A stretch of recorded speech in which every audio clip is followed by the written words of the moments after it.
Itu udah bete banget sih Pak. Agui kau bilang. Nggak mungkin kan hari kita siap. Apa itu deh? Pasti bakal dapat Naya. yang baiknya.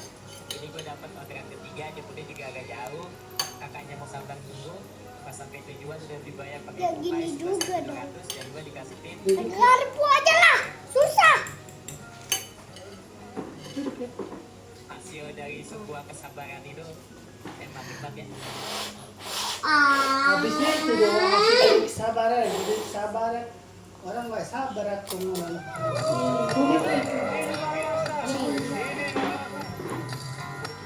Wow, hasil tangkapan bapak-bapak ini super gede ya Besti Highlight. Lihat tuh, bapak-bapak ini sampai harus keluarin tenaga dalam. Ayo Pak, tarik terus. Semangat. Dengan kerjasama yang baik. Oh my god. Ini dia.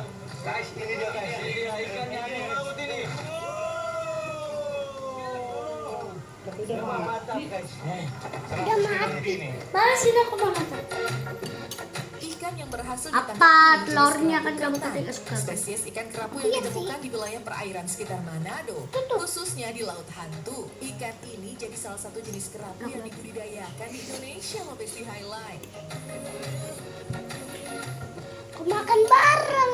Kerapu kertang hasil tangkapan ini beratnya sampai 70 kg. Tapi memang jenis kerapu ini bisa tumbuh sampai ukuran sangat besar di alam. Bahkan bobot kerapu kertang bisa sampai 400 kg dan panjangnya lebih dari 2 meter loh Besti Highlight. Penangkapan ikan dengan bobot 70 kg di Manado ini jadi bukti kalau perairan di sana menjadi habitat yang subur bagi ikan jenis kerapu Itu kertang. tuh. Selanjutnya di urutan pertama ada ikan tuna yang ukurannya gak kalah jumbo yang berhasil dipancing di Udah Besti lah. Highlight. Aku ngambil telurnya, Bah. Abah.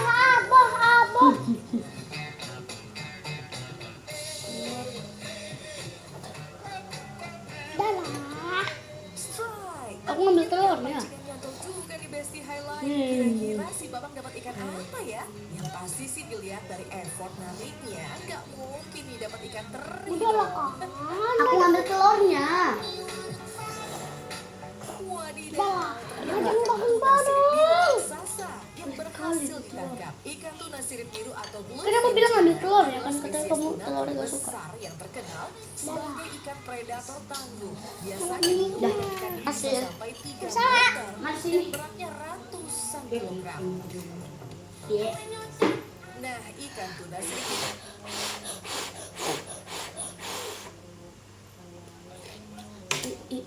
Kalabe. Oh, Ismail. Ini dia makan sendiri.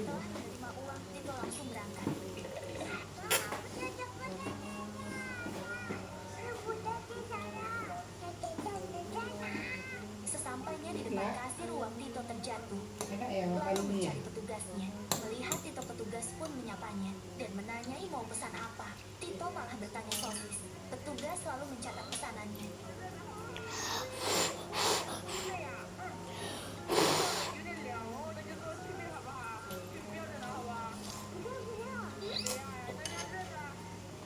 Jadi nasi kuning sama daging kucing. Petugas masih bingung dengan pesanan Tito.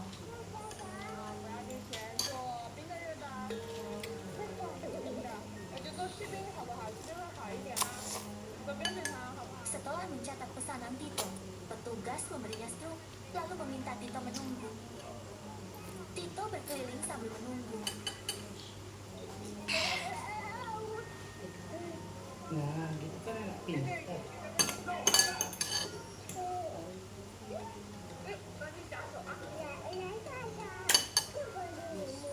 Petugas selalu memberikan pesanan Tito. Tidak lupa Tito mengucapkan. Lalu pergi menemui ibunya. Dengan semangat, Tito menunjukkan pesanannya. Saat melihat pesanannya, ternyata sedotannya tidak ada. Ibunya memberitahu Tito. Di paper bag pun sedotannya tidak ada. Tito lalu bergegas kembali.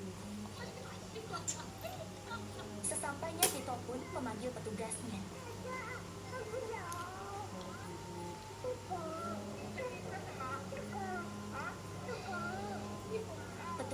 mengambilkan sedotan dan memberikannya ke Tito. Tito diberi tugas membeli teh susu.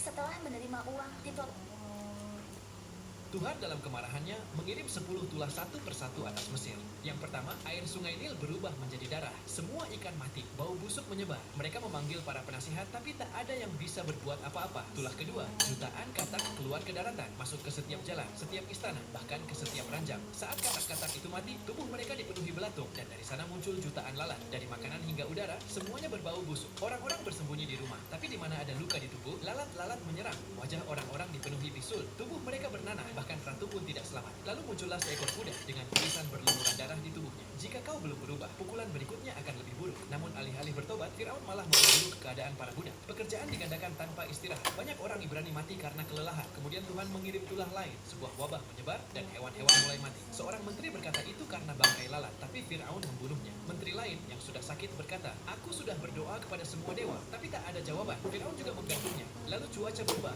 Hujan es menghancurkan ladang. Orang-orang berlari dan segera setelah itu jutaan belalang datang. Semua tanaman lenyap. Panik merajalela sampai ke istana. Seorang menteri berkata, buka